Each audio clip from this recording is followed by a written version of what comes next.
Olá pessoal, tudo bem? Conseguimos já fazer a persistência da nossa conta e também trazer as contas armazenadas no nosso banco de dados. Mas quando a gente está falando de desenvolvimento, nós temos várias maneiras de fazer a mesma coisa. Isso às vezes pode ser bom, como às vezes pode ser uma dor de cabeça, né? Então, para a gente desmistificar um pouquinho, algumas tecnologias, algumas alternativas que a gente costuma encontrar quando está desenvolvendo em Java e nesse exato momento voltado à persistência, né?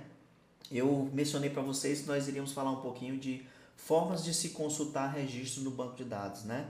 Que uma das alternativas é o JPQL, que nós já fizemos uma demonstração, mas nós também temos duas outras alternativas que a gente já pode ir apresentando inicialmente, tá bom? Que uma delas é o Criteria, tá? Que também é uma outra forma de realizar queries para trazer dados do nosso banco de dados orientada a objetos, tá? Mas vocês podem observar que existem algumas particularidades, né, em relação à implementação utilizando Criteria. Sempre se baseando no nosso Entity Manager, a gente vai conseguir obter um Criteria Builder, né, que é um instância, né, um criador de critérios, né, ou desse componente Criteria. E aí esse Criteria ele vai gerar uma Criteria Query, determinando, utilizando generics, a qual entidade a gente está se referindo, né? E aqui a gente deixa de ter a sintaxe select, from e assim sucessivamente, utilizando métodos, né? Métodos que vão compor a nossa instrução SQL. Então, a finalidade é obter a lista de contas, né? Mas vocês podem observar que a gente já tem uma outra alternativa. E no final, nós vamos ter um create query, tá? Basicamente igual ao nosso listar, mas ele vai receber o nosso criteria, que também vai retornar uma lista de resultados. Vamos ver se isso vai funcionar. Eu tenho aqui já o nosso método listar com criteria e vamos realizar a execução da nossa aplicação e ver se isso funciona. Vamos ver. Um minutinho.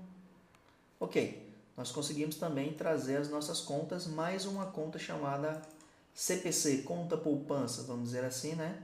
E conseguimos direitinho trazer utilizando o criteria, tá?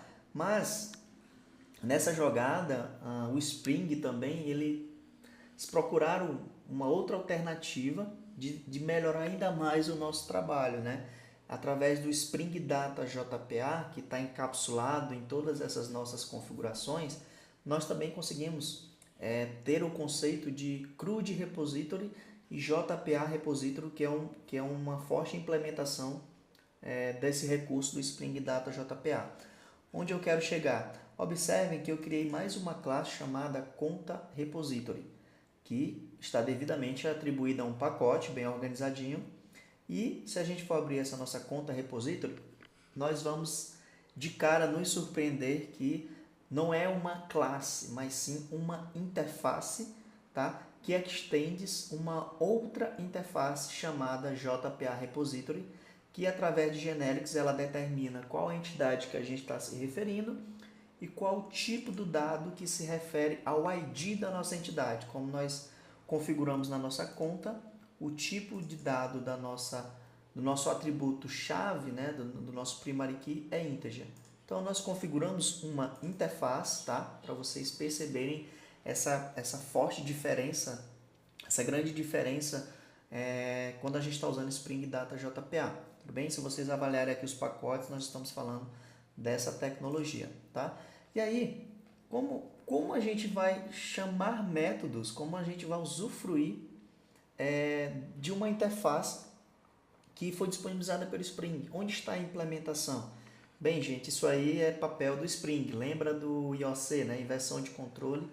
Isso aí o Spring deu mais essa ajuda, né? Essa mãozinha para a gente não se preocupar mais nem com implementação de repositórios ou de DAOs, né? DAOs, vamos dizer assim, tá? E vamos ver a aplicabilidade disso na nossa aplicação. Eu venho aqui, instanciei o nosso repository. Observem também uma outra particularidade que eu nem precisei colocar @component ou @repository, né? O Spring aí está fazendo todo o escaneamento, toda a configuração e a gente só tem que levantar a mão para o céu e agradecer.